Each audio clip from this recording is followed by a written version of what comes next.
Good evening, ladies and gentlemen. Today it's a very special day because we have an honored guest that had the privilege to have a Romanian brand on stage while Oscars awards were awarded, and one of the awarded directors were wearing one of the Romanian brands, legend in Romania, Seroussi brand. And I'm most honored to say welcome in our studio to Nora Seroussi. Thank you so much, Alexandra. I want to speak a little bit with you about the legacy that your father left to you, and we'll speak later on about this great achievement to have this brand in the most important ceremony in the world. Pretty much, yeah.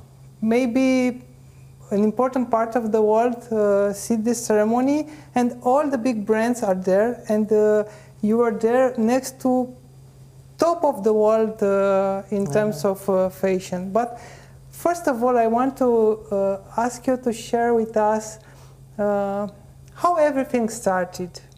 I know your father has a very interesting history. He was born in Sudan, if I understood correctly, correct. And then went to Canada to start his business? Yes, he was the agent in Canada for Romania many, many years ago. It was going back decades. And then expanded into, much more into Romania, and then started putting up factories, which I'm sure you read about, and then developed his own brand. So we were making suits for other people and making Seroussi suits. But he started doing business with Romania during the communism era. This was very interesting and unusual. Did you know about that times? I'm going to tell you something. We used to come every summer for 2 weeks. So actually, in so many years, I have seen so many changes over like 5 decades. And it is another country completely. I mean, you can't even begin to imagine, especially for the young people. They don't know what it was like before. So I gave my father a tremendous amount of credit for what he went through and how he managed, because it was almost impossible for anyone to get in. But my daddy did it. And he managed to do business with the Romanian factory during the communism and export the products from Romania to his business partners abroad. Yes, he was doing a lot. At that time it was confects and, you know, all a lot of... But he had a big turnover at the time. When the revolution came, your father was an important businessman in Romania already. Yes, he was, and that's why, because he had the, I wouldn't say the setup, but let's say he knew the people. He was one of the first that people turned to say, what do we do now? Because it was such a change. You know, when everything happened also quite quickly, if you remember, in '89. So my father knew the system, he knew how to do it, and he expanded on it. And that's how we have, you know, built on that. What have you learned? How was your father's business style? Okay, my dad's business style is a little bit different to mine. Because he was perceived like a gentleman, very stylish. Yes, he absolutely was. My father was a very calm and, you know, placid individual, and he would, you know, he could do meetings, and he had a great sense of humor. And that was, the problem is sometimes because I'm not so calm and so quiet. So the way I do business is a little different. That's probably why my father was able to do it for so long. You know, it was easy for him because he was used to the rhythm. For me, I'm used to a different rhythm. You know, coming from America, and the way we do things there is a little differently. Why have you chose to live in America for a while? I did. Oh, why did I choose? Yes. Because I wanted to see what it was like. Because you had the opportunity to live anywhere. Okay, so I grew up in Canada, and I lived in Montreal. And then I wanted to go to see what LA was like. So I moved to LA. I think I spent about 12 years there, and I did all kinds of things. Name it, I got involved in it. So all kinds of different businesses. And then after like the earthquake, the last earthquake, after the floods and the fires and the riots, I thought it was time for a change. So I landed up moving to London and was traveling around, and that was, I love that period also. And then I actually was coming back and forth to Romania. And when I realized I was spending more time here than in London, I decided to pack up my house and to move here. And how was doing business in Romania as opposed to what you used to do in LA? It's completely different. The amount of paperwork is incredible. I mean, they come at you, and I didn't know ștampilă, hârtie. I'm like, what is all this? It's a completely different style. I mean, you need 10 pieces of paper for one thing. I'm like, how do you do anything? At the beginning, it took me about 2 years to get used to it, which I finally did. How is this style? It is different. The relationship between people, professional relationship, business relationship, trusting each other, is it different? It's completely different, number one. Number two, it's also, and I will tell you this as an observer and also as a businesswoman here, it depends on the age of the people, okay? Because the older people are used to working a different way, and the younger people have a different mentality, a different outlook on how to do things. So I had to adjust to how the older people will see it and how they would do it. Like there, you need to wait till everybody makes a collective decision. And the younger people are not like that, because they make the decision, they go ahead. That was a very big change for me. That was a bit more difficult to get my head around, because we don't work like that outside, not in LA or in London. You know, you do it, you go ahead, and you move on. The trust is a factor here, because I think because of the mentality of the communism, people were afraid to trust other people. And as an outsider, I saw that and I felt that. We take it for granted in America and in Canada that, you know, when you say something, you'll do it. When you do it, like, you know, you have to do it like this, like this. You can't necessarily come in with, I came in with that attitude expecting it to be the same, and it wasn't like that. So that was another adjustment I had to make.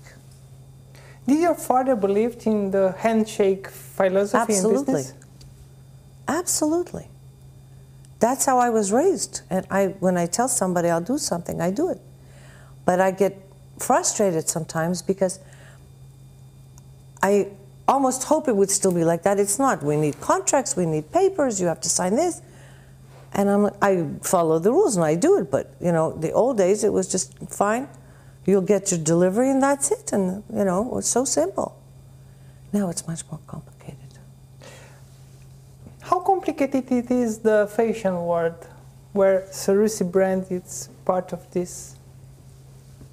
I don't know if I'd use the word complicated. It's a very interesting business, all right? And people who have actually come in and seen how the factory works, it's fascinating. And I've seen it a few times. And we took the kids last time. And they found it interesting because I've seen it again and again, but it's so amazing to see, you know, you take a fabric, you take a piece of cloth, and then you make something amazing from it. And there can be 100 steps in between. It's brilliant.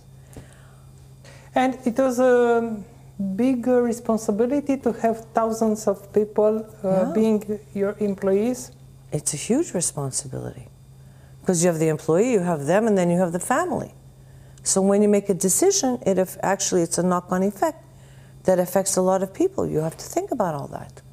I bless my dad. I mean, I don't know how he did it. I had a restaurant with 40 people. I thought it was enough. I don't know how he did it with thousands. So how this adventure of going to the Oscars with Seroussi brand came about, and what have you experienced there? Because you were able to feel the whole experience, what Oscar means. Okay, so how it started, I was invited by my friend Bonnie, my best friend, to a gala in November. And I said, okay, I'm going to come and I'll bring a few suits and I will dress some of the people. They were the regular suits, not the tuxedos. So I brought some out I went for the ACLU gala, which was amazing. I met some very nice people. And I have a funny story because I had Dennis, who is our lawyer there, wearing one of the suits. And then Kenya Barris, who has a show called Blackish, and wrote Girls Trip, was like, what do you do? And I said, I make the suits. He goes, I want one of those. So Bonnie and I actually drove to the studio and dropped him off a suit. So then they were contacting me and saying, all right, you know, would you consider doing the Golden Globes? And I was like, what Golden Globes? I thought we were talking about, first they asked me about the Oscars and I had said probably. There is a distance factor too, and I said, I don't know how, I've never done this before, like long distance, but I will manage. So we had a bit of a hiccup with the Golden Globes, which most people don't know about. And because I was in Florida, my factory was closed, my office was closed. I had to pull people off holiday to get to the store to try and get the suits. So we got them out. The problem was UPS actually doesn't deliver on Saturday in LA, which nobody had told me. And the Golden Globes were Sunday night, so the package only arrived Monday morning. So that was a fiasco. So I said, no, no, no. If I go next time, I will do it myself. So you believe in doing yourself? That's the only way. My daddy taught me that. You know, if you want it done, do it yourself. And this way I know it's done properly. There is a saying, I think by Margaret Thatcher, who said, if you want something to be said, ask a man. If you want something to be done, ask a woman. Cheers. So at this point, they had started to contact me and say, okay, the Oscars are here. And I said, okay, you need to send me a list. And what did the gentlemen, what size they were? Because believe it or not, I actually managed to guess one of the sizes of Terrence, because nobody sent me anything. I had to look at the pictures and try and figure out what size it is. It was an absolute guess. I was so fortunate. I took it to this hotel, and I said, please tell them that Miss Seroussi brought it herself and dropped it. And they called me back, and they said, oh, my God, it fits, and he loves it, and his wife is crazy about it. I was like, well, and they said, how did you do that? I said, that's what I know how to do. So they started looking at the site, and they told me, I like this one, I like that one, and I went with all kinds of things. And then the Oscar, it's a lot about the suits, the jewelry, and so on. How you appear all it's about. It's on the red carpet. Yes. It's the whole thing. It's except unbelievable. being on the stage. It is an experience. You know, I've been to the Oscars before, but it's very different when you actually dress somebody and you get behind the scenes. It's so exciting. You're literally waiting with bated breath, like, I mean, it was one of the most unbelievable nights in my life. So I landed up bringing the suits. Monica, bless her, had given me, because I called her in a panic and said, look, I can't bring them to my hotel room. I'm not, you know, one of these huge companies that has the suites and the team and the tailors, and I'm not prepared. I've never done anything like this. So actually I was winging it, but thank God it was okay. So she gave me a very nice office, which I think we have some pictures of. And I set it up, and the different people were coming. And I was outfitting them. And that's how it started, but it was crazy busy. And how many people? I don't even, if I tell you, I had people in and out, and I closed everything, and I put it away. And then Netflix called back, and they said, okay, you have to, please, that was actually, Sam was the last one. And I said, okay, fine. I brought everything back. You're speaking about Sam Davis, right? Who was the awarded director for editing, the Oscar winner, producer, right, and filming the Period, End of Science. Period, End of Science movie. Right. Best Academy Award for a short film. Right. So, who's a sweet, sweet guy from Michigan. I mean, I actually have to say I really enjoyed the experience of meeting these people who were so nice to dress. And Netflix was terrific, and they were so polite with me. It was really a pleasure. The panic was because I actually had never done it, but once you get, it's like dressing them, except not in the store, you know, there. And trying to get the right sizes, because obviously in the store you have the selection. When you go, you're limited to what you can do. You weren't with a big truck. I said, what do you think? I brought the factory with me? Yeah. I didn't. I brought what I thought would fit and what they had, you know, when they went on the website and they said, I like this, I like that. And, you know, you have to look at the person's complexion. You have to look at their structure. You know, putting somebody in a suit is not just like, you know, you go and you just put it like that. I don't like to do it like that. Is it easier or harder to dress a man opposed to a woman? I think it's easier because the women, they have a huge selection. Women also have more definite ideas of what they want. Men are usually quite more flexible, much more flexible. And as long as it looks good, I tell them, sit down so that you see if the pants are comfortable. Can you sit for 3 hours or 6 hours? Because this event, well, I mean, we were there from 4 o'clock in the afternoon to 1 o'clock in the morning. That's a long time. Somebody has to be comfortable. So dressing men is much easier. So after we got them dressed, and I actually, because I was so busy running around with it, I was there for 2 weeks. I didn't even feel it. And I went earlier because, number one, I had to get used to the time difference. And they need time to see, does it fit, does it not fit? One of my pants, I had to have sent from the factory to get there in time because we didn't have the right size. Anyway, when they all showed up at the party, they looked amazing. And when I saw it on, you know, on the screen there, I was thrilled. I mean, it's, you know, I think my daddy, who is watching from heaven, would have been like, wow, you know, look what she did, because the Oscars is the biggest that you can get. Yes, you have all the other film festivals, and they're terrific, but you know what the goal, you know, an Academy Award is, it's an Academy Award. It was something. And I saw you after the ceremony with the director and so on. You were celebrating the winning of the Oscars. The place went crazy. It was amazing. So Netflix had a private party up in Soho House, and obviously after the thing, everybody came over, and it was incredible. I think there's some pictures and some video. Because it was, I don't even know if you can hear anything, it was so noisy. But yeah, it's one of the most exciting events that you can ever see. And how it is the atmosphere around these celebrities and movie business? How actually are the people when you met them? They're actually very nice. They're very relaxed, you know? I mean, they have stylists, and they have this, and they have that, and everybody. But when you actually sit and talk to them, they're very nice. They're very natural. They're, you know, they're okay. One or two might have a little attitude, which is, you know, you accept. It's okay, whatever. But I'd say on the whole, the majority, very nice to deal with. Is it a fact? Is it due to the financial status? They are relaxed because there's so much money floating around? You know what? That's a good question, Alexandra. What I've learned in my life till now, people actually that have, let's say, are very comfortable with money, are usually the most relaxed because they don't have that stress. Most people have that stress because of the money, but when you have that much money, and I'm talking about people who are very well off, they actually are much calmer because they don't have to, they've done it, they've accomplished it, and they're very relaxed about it.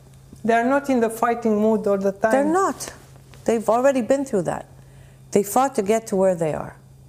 And once they get there, they're actually very relaxed, is what I found.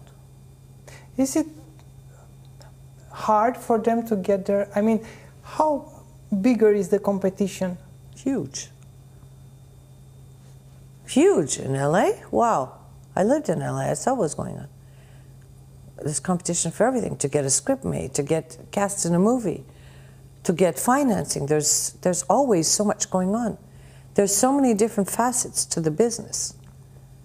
You know, even now I was invited on a private tour of Warner Brothers, and it's good in a way, and I want to take Joseph one day, because you forget sometimes how much is involved, from, you know, the script part, then the casting part, then the costume part, you know, then getting a location, you have to get funding. There's so much involved. Whenever we go to the movie theater, and I tell them, we watch the credits, and I say, look how many people are involved in making a film. You don't realize it until you actually see all the names listed. It's a huge enterprise. And the whole city is geared for that. I mean, that's what makes it run. And when they have the Oscars, the place is insane. So, what have it meant for you coming back in Romania after this achievement? It was very funny, because my friend Bonnie said to me, you still didn't realize what you did. And I didn't. I honestly hadn't. I was so busy running, and I was so thrilled with, you know, the evening and when he won. It hit me actually when I was coming back. And then I saw the reaction of the people. And then I realized how huge it was, because think about it. You know, we were making suits here, and we sell to Europe.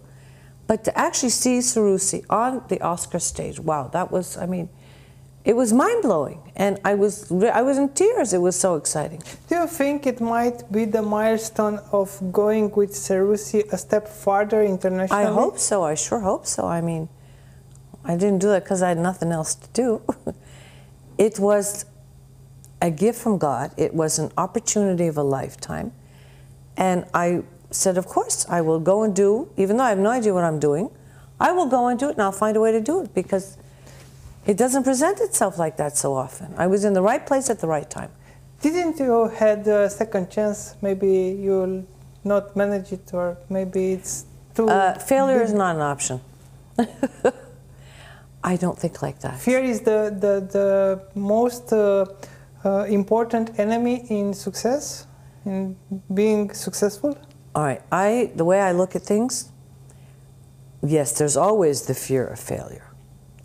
But if you start out like that, you're already putting yourself at a disadvantage. So I always look at what's the worst that could happen. The worst that could happen, I'm going to get there. Nothing will fit. Everybody looks terrible. And I will go home and say I'll never do it again. That's the worst that could happen. The best that could happen is one of my guys wins. He gets up on stage and I mean, that was exactly what I could have prayed for. Okay? No, the best would have been maybe two of them winning, but that's, you know, going to another level. So I don't look at it like that. I have to go. If I didn't think I could do it, I wouldn't have bothered getting on a plane. I'll be very honest. I knew that I had this one chance. It was an opportunity. And my daddy always taught me, when you have something like this, you go and you try. Because then I never want to sit and think, what if this and what if that and what if... I don't work like that, and I don't want to live my life like that. You have one life, and you have to live it. And I see a lot of people having regrets. I wish I tried this, I wish I tried that. I don't want to live like that, and I don't. And this ceremony and movie business in general and these celebrities are related a lot with image and having and projecting a successful image. Yeah. What have you saw over there in terms of image, of how people showed up with cars, with clothes, with jewelry? It's all about image in LA. Make no mistake about that. From the minute they get in the car, to how they get out, to what they're wearing, that's their business. And if you recognize that that's the business, it's all about image, and they know that.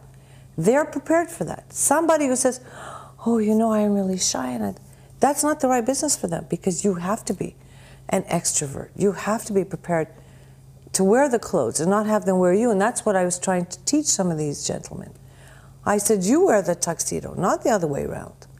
And you have to wear it, and you'll see in one of the clips how Jeffrey is showing the suit, because he was very proud to wear it, and it gives me pleasure to see how they wear it. If somebody wears my suit and sitting like that, it's not so, it's very sad, because you have to be very proud how you present yourself.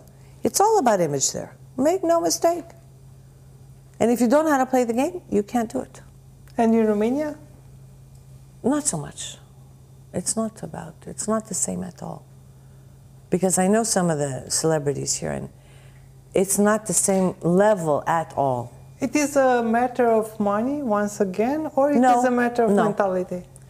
It's not a matter of money, because you have people here that have a lot of money and have the same resources, and you have a lot of people there. It's the environment and how they fit into the environment. And you have people here doing kind of the same thing, but not to the level or the extent that it is in Los Angeles.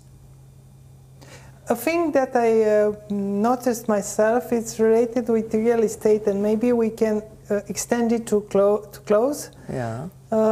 Because there are so fabulous some of the buildings there, and in Romania, people with money build so ugly houses, big but ugly houses without style, without grandeur.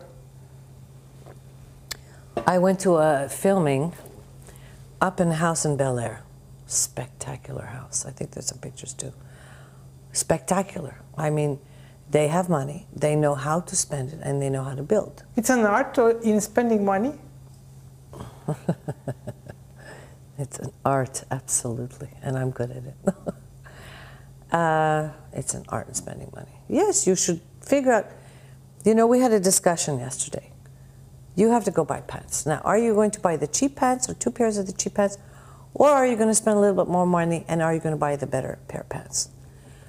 From my own experience, if I buy the cheaper pants, they will fall apart much sooner. If I pay a little bit more money and buy the more expensive pants, they last much longer. So at the end of the day, if you make your calculation, you're better off spending a bit more so they actually last. Instead of 1 season, 3 seasons. The philosophy of your father was to use the best fabric. Absolutely. Only natural fabrics and of the best quality. Best quality. And I want to tell you, my daddy taught me that for everything. I don't know if you know, at one point I had a restaurant. I had a few restaurants and things. And I was always taught, do it properly or don't do it at all. And that's exactly my philosophy. My food was great, my service was great. The prices were reasonable. They were just talking about it 2 days ago and saying, I miss your food. I said, I miss my food too. It's not going to happen again. I'm done with that chapter of my life, which is a chapter in the book, but I'm not going there again. You should, if you're going to make a commitment to something, do it properly. That was my father's philosophy. So you are actually working on a biography? Let's just say a biography. It's lessons in life. Lessons in life? Yeah. And in business? In business and life. I don't... Experiences that I've had in the business world, because some of them are so unbelievable that when I tell people, they can't imagine that it's real. Can you unveil a very short episode in your book? I don't even pick something and I'll tell you what. Choose something. I don't know, the restaurant business, you could shoot yourself with all the silliness that goes on. It's unbelievable. They will tell you stories, and then sometimes you think people must think I am so stupid that I don't understand. Because they factor in she doesn't understand the language, maybe she doesn't get how it works, and you have to be like very clear and say, no, I see what's going on here, I understand. We were talking about it today, because how did something happen to me? So when I was going off to Israel, my rent was supposed to be paid. And the girl says, yes, yes, I paid it. Okay, I come back. And my manager, Dan, is hysterical why it wasn't paid. And I said, but it was paid. Anyway, till we go to the bank, we find out that she actually sent the money to the guy who I buy the napkins from. So actually, my rent is not paid. So I'm liable for it. And the guy from the napkins decides to keep the money. And I'm talking about a lot of money. And I said, how is it? Nobody, and she's arguing with me, this woman. No, I actually paid it. I said, but you couldn't have paid it. It wasn't possible. Till today, I swear to you, if you bring her now, she'll say, I paid it. I'll say, no, you didn't. It was not possible to pay it. There's so much stuff that goes on that you look at and you go, and you say, is it really happening? And this is just one day or 1 week. I can give you thousands of examples, but you have to read it in the book. Do you work easier with men or with women? Or do you prefer to work with men or with women in business? Okay, I prefer to work with smart people. With smart people? I don't care if they're men or women. I have to be honest. I get frustrated with people that, I don't mind saying it once, twice. If I have to say it 10 times, I start getting cross. So I am trying to learn patience. It's not my strongest virtue. But, no, I'm actually okay. I'm lucky that I do work with some terrific people who make my life much easier. But to balance for the other ones make me crazy. But what made you decide entering in the restaurant business? Okay, that happened by accident. Do you like food? I love food. Now, my mother is a great cook, and my father is a chef. I grew up going to very fine restaurants. And actually, it was not supposed to happen like that. When I came to Romania, we had a space available on Unirii, and I said to my father, I want to make a bar. And he did a double take and said, you want to do what? And I said, well, we have the space, and I don't want anything to do with the clothes. I wanted something completely different. So you wanted to do your my own thing? And I had no clue. And he said, you don't speak the language. You've never had, you've never bought a tile. You've never made a drink. I said, I'll learn. It's not that difficult. See, because I also have that faith in myself that I can do almost anything, I'm not fazed by it. So I made the bar. Now what happened is the guys from the mall came to a party, and they said, please do something there. And I said, I don't know the first thing about food, leave me alone. Anyway, they ran after me for 2 months. They hounded me. And they're like, please, we have a space for you, this. And so somehow, then I went and said, I want to make a bistro. He's like, you want to do what? I said, I'm going to make a bistro. He says, but what do you know about food? I said, I'll learn. And I made the menu, I made the furniture, I made everything. It's not so difficult. If you put your mind to it, I can, really, I can do a lot of things that I didn't know I could do until I did it. So that's how I got into the business. And I didn't have a clue, and I enjoyed it. I tell you, my biggest pleasure was walking in, seeing all these people eating and drinking and enjoying, and I thought, I don't have a clue what I'm doing, but they don't seem to notice. So it's fine. Some of the restaurants, the successful restaurants around the world are usually built around a celebrity, like a movie celebrity that puts his name and show up from time to time over there, or maybe around the big chef. What was your attraction point? No, mine was, okay. Mine was because I went somewhere, and I said, I'm not crazy about the food. And I wouldn't dare to come in and try and make Romanian food because I'm not familiar with it. I know. Do you like Romanian food? I like Romanian food, but I certainly wouldn't make a restaurant because there's so many good restaurants here. I know American food, and I can make American food. This much, and I can make very good American food. So, again, I stuck to what I knew and what I was familiar with. And yes, it helps if you have a name, but the quality has to be there because you will not have the repeat business. Whether it's food, whether it's clothing, it's the same principle, Alexandru, for everything. If you haven't got the quality behind it, it will not work. You may do one sell, but that will be the end of it. If you have good food, they'll come back. We sold the hamburgers at lunch. She told me the guy came back with 8 people. I'm like, what? I couldn't eat 2 hamburgers one day. But that's word of mouth. The guy must have gone and said, listen, I found this place. He brought his friends. The ambassador came on the Friday and came back on Sunday. He said, the kids have talked 2 days non-stop about your food. So there must be something there. If you give people good food and good service at a reasonable price, they will come back. You give them a suit and they know it'll last, they will come back. It's a principle. What else have you learned about your father? Did he try to teach you things of the business world, or my daddy taught me everything I know. Moreover, he tried to be an example and let you learn of how. Talking in the past tense. So, my father was a genius. He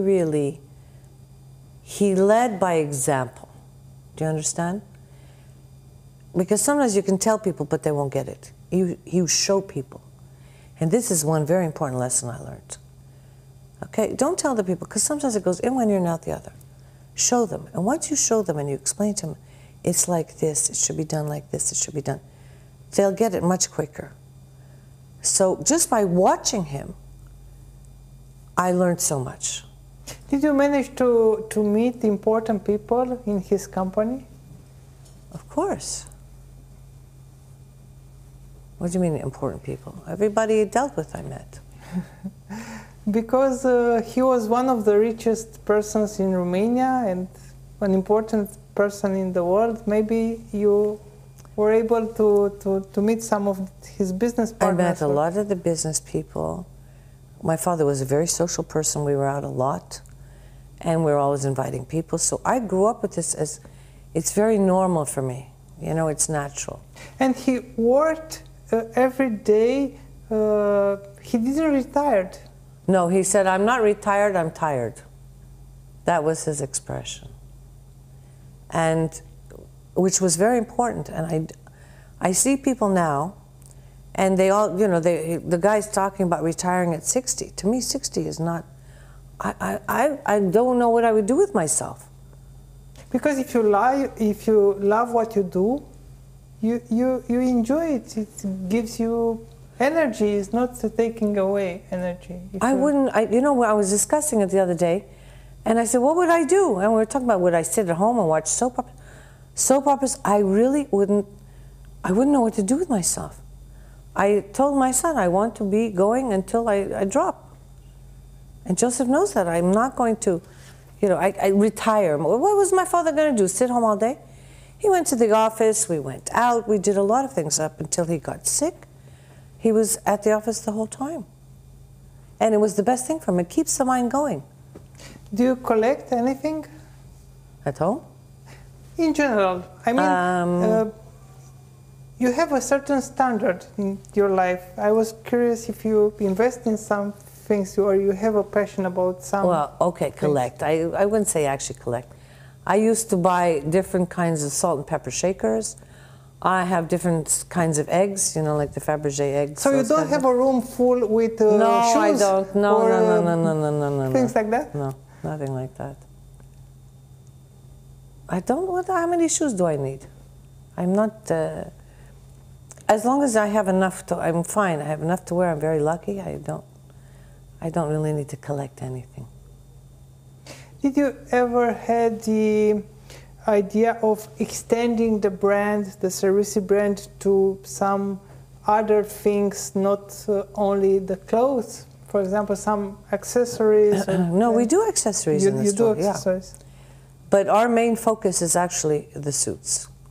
And the tuxedos, you know, because this was such an experience now, and I haven't seen that many worn all at once, it was, I wouldn't say overwhelming, but it was unbelievable to see them all there. I was like, wow. Because usually somebody comes in, they try it on 1, 2, 3, but to see so many people it was extraordinary. And it is a beautiful suit, I'm going to tell you, when you look at the pictures. Yes, it's true. Yeah. And what now, after coming back with all this experience? I want to catch my breath. I want to take a day off. Then I have to get busy on my book, because I met with a copy editor in LA and she's pushing me. And then... Somebody is able to push you around? I don't think so. No, that's part of the problem. She's like, you need to get writing. I'm like, when I have time, I will, because you know what? Time is not my friend. Time is the enemy. Time is the enemy? Time is the enemy for everybody. It's beat the clock, and that's how I live my life. Beat the clock. It's always. I have 24 hours. You have 24 hours. I don't have enough. No, I don't have. Maybe No, I have to learn how to budget my time better. But you used to be a time manager. I was a time efficiency expert, yes. And that's why I know how expensive time can be, especially, you know, when you're doing things by the hour. Time management, because people waste a lot of time. And they don't even realize that they waste it until you point it out. And you say to them, you know, it could be done like this, like this, like this, because time is money. And the person who's working doesn't care. The person who's paying cares. There's a big difference when you're an employee or you're the employer. The employee has all day, okay, the employer wants it done like this. Move on to the next thing. So yes, I learned to do 3 things at once because I had to train my brain to do that. Do you have a favorite phrase or saying that... Let's get busy. Let's get busy? Let's get busy. They'll tell you that. Everybody will tell you that. What do I say? Let's get busy. Well, thank you very much, Ms. Seroussi, for being here with us, and we expect you to come back very soon after you catch your breath. Thank you very much. And we will have some new projects to present to the audience, but let's keep it for the moment as a surprise. Okay. I want to congratulate you for this extraordinary achievement of having a Seroussi brand on stage at the Oscar ceremony. I think it is amazing. Thank you. And thank you very much for being here with us. Thank you very much to all of you watching. We'll come back soon with new interesting shows. Thank you.